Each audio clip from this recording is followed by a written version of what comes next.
Casino officials say Plain Ridge had about 10,000 visitors by 6 this morning. Recently, the head of the State Gaming Commission said of the casino's opening, "This is as big a change in the cultural, social, and economic face of Massachusetts as I have seen in almost 50 years. The man who said that is Stephen Crosby, and he sat down with me just yesterday. So, Steve Crosby, you were there when the doors opened. What's your most memorable takeaway from today? You waited a long time for this. Well, the whole Commonwealth of Massachusetts has waited a long time for this. You could say 25 or 30 years. But, you know, this is, for a lot of people, this is just a lot of fun. You know, you put away the referendum and you put away the squabbles and you put away the politics. For a lot of people, this is just fun. And all the employees were lined up at the front door, including the CEO, clapping hands. And some of the people are coming, walking, bouncing down the aisles, dancing down the aisles. You probably danced in, knowing you a little bit. I danced, it was over. So the restaurant, this is not like a full-blown casino. No, it's a slots, but there are restaurants and things, that sort of thing, right? Yeah, and a little shopping area. It's just about everything. Doug Flutie restaurant? You're going to love this. Why is this Everybody again? remembers this pass. They have not only a Doug Flutie restaurant, but they have taken the Doug Flutie Hail Mary pass and taken it to an art form. There's a plaster cast of Gerard Phelan's hands who caught the pass, and 64 yards at the other end of the casino is footprints where Doug Flutie was leaning back to throw the pass. I mean, it's a fun environment. Let's talk about some of the concerns. And to your credit, by the way, you've acknowledge that these are legitimate concerns. The thing is open 24/7, which bothers some people, but drinking is cut off at 1 a.m., correct? Right. Okay, that's one. Two, addiction issues. UMass Amherst put out a report in the last handful of days. 88,000 people already have gaming problems, struggling with them in the state. You've got a kiosk there or something. How do you deal with that problem at this casino?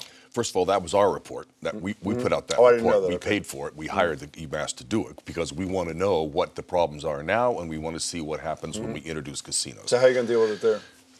We spend today $1 million on problem gambling. When we get up and running with the casinos, we will spend $15 to $20 million. And the gambling itself only increased by maybe 25, 35%. We will have more tools to deal with education, prevention, intervention, treatment programs. Are there humans there to talk to people? We have what's called game sense advisors on the floor most of the time to look for people who might be in trouble and to work with them. You know, my sense is the legislature, despite all the rhetoric, with all due respect, it's all about the bottom line. How much money can we generate without saying the T word, taxes? But the projections from this place, I believe, are that twice as much revenue will be generated on every single machine in the place as are generated on comparable machines at Connecticut casinos. Why is that not pie in the sky kind of thing? Well, in the first place, we're not totally invested in those numbers. This is what the market research says is feasible because it's a monopoly. There's no place else in Massachusetts where you can go. It is a very attractive facility. It's very convenient. It's right on Route 1. They think that in a monopoly period, not after the other casinos open, but for those first 3 years, that they can generate not $250 to $300, but $500 to $600 per machine. So when you said to the Chamber of Commerce yesterday, $400 million once, I assume you mean once the other Springfield, Everett, once they're open, that incorporates though this optimistic estimate, does it not? Well, actually, it's yes, that's the high end. The numbers are $325 million to $400 million per year. Okay, once so they're all open. Springfield next, 2018, is that what you say? Both Springfield and Everett would be 2018. And we should say that there was a lot of attention to the fact that an ethics complaint was filed against you for allegedly not recusing yourself from the Everett decision when you said publicly it was dismissed in a nanosecond, and so we want to make that clear. Appreciate that. However, a pretty important guy, Mayor Walsh, has amended his lawsuit against you and the Gaming Commission, saying the process is, quote, corrupt. Your process is corrupt. The selection of Everett. I know you recused it, but the commission's process, and he wants the license revoked. And all the Where's he wrong? Well, I couldn't even begin to start. I mean, there is not one shred of evidence that anything inappropriate was done in the process. You know how this process is the most transparent process you could possibly have. So why is he doing this? Trying to extract more money out of Wynn? What's his agenda? You'd have to ask the mayor. What do you think?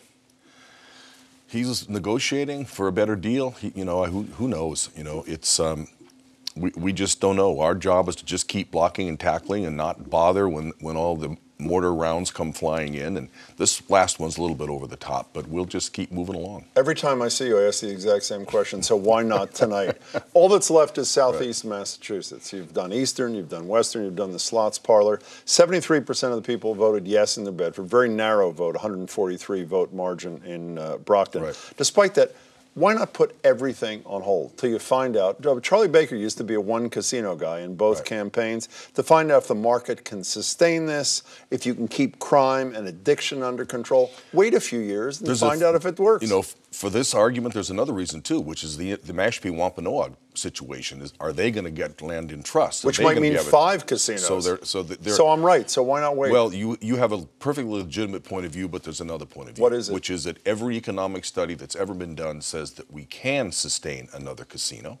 And the people who live in southeastern Mass, the people who want the jobs, the people who want the revenue, the people who want the entertainment, are saying, hey, what about us? Western Mass got it, Eastern Mass got it, we have a shot too. But when you say there's not a saturation problem, when something like Moody's nationally drops the whatever their rating is of the gambling industry from stable to negative, Not that would suggest that they don't just agree with you. Well, not the gambling industry, just certain operators.